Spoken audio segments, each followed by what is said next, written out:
Hi అందరికీ. ఎలా ఉన్నారు అందరూ? మరి ఈరోజు మార్నింగ్ స్పెషల్ ఏం చేసుకుంటున్నారు అందరూ?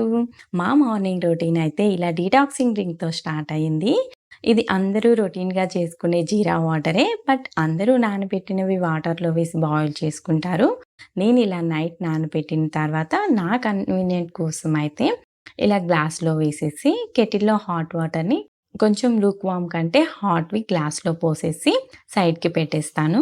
అవి కొంచెం గోరువెచ్చగా అయిన తర్వాత సిప్ చేసుకుంటాను. మరి ఫైనల్‌గా జీరా మిగులుతుంది కదా! దాన్నైతే నేను రైస్‌లో కానీ, చారు, కర్రీ ఏదో ఒక దాంట్లో అయితే వేసేస్తాను.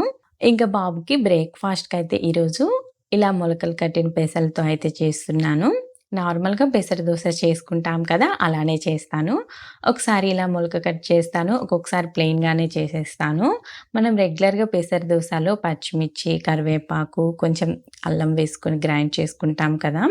అలాగే దాంట్లోనే నేను కొంచెం మునగాకు కూడా యాడ్ చేసి, అవన్నీ కూడా బ్లెండర్‌లో వేసుకొని ఫైన్‌గా అయితే బ్లెండ్ చేసుకున్న తర్వాత కొద్దిగా వాటర్ మన రుచికి సరిపడా సాల్ట్ యాడ్ చేసుకొని, మన బ్యాటర్ కన్సిస్టెన్సీలో అయితే ప్రిపేర్ చేసుకుంటున్నాను.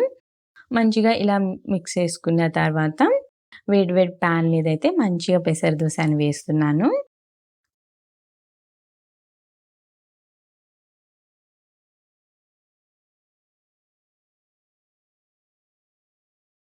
అలానే పైన కొన్ని నువ్వులు వేసుకొని, కొంచెం నెయ్యిని స్ప్రెడ్ చేసుకొని, మనం పిల్లలకి వేస్తున్నాం కాబట్టి, ఇలా పైన కొన్ని నువ్వులు కానీ, ఏదో ఒకటి వేసేసి చేసుకుంటే మంచిది. మీరు కూడా తప్పకుండా ట్రై చేయండి. పిల్లలకి చాలా మంచిది. మరీ ఎక్కువగా కాకుండా కొంచెం లైట్‌గా వేయండి. పిల్లలు కదా! ఇంకా మనకి పెసర దోస అయితే మంచిగా కాలిన తర్వాత మా బాబుకి సర్వ్ చేస్తున్నాను. మరి మీరు మీ పిల్లలకి చేసే హెల్తీ రెసిపీస్ ఉంటే కామెంట్ సెక్షన్‌లో తప్పకుండా షేర్ చేయండి.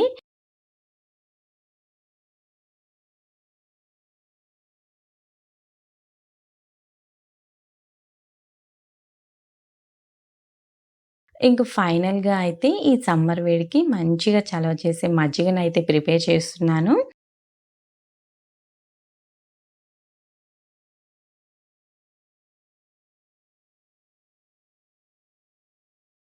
ఇలా మేము చల్లటి మజ్జిగలో కొంచెం నిమ్మరసము, ఒక చిటికెడు ఉప్పు వేసుకొని మా బ్రేక్‌ఫాస్ట్‌నైతే కంప్లీట్ చేశాము. మరి మళ్ళీ మరొక వీడియోతో అయితే కలుద్దాము. Thanks for watching.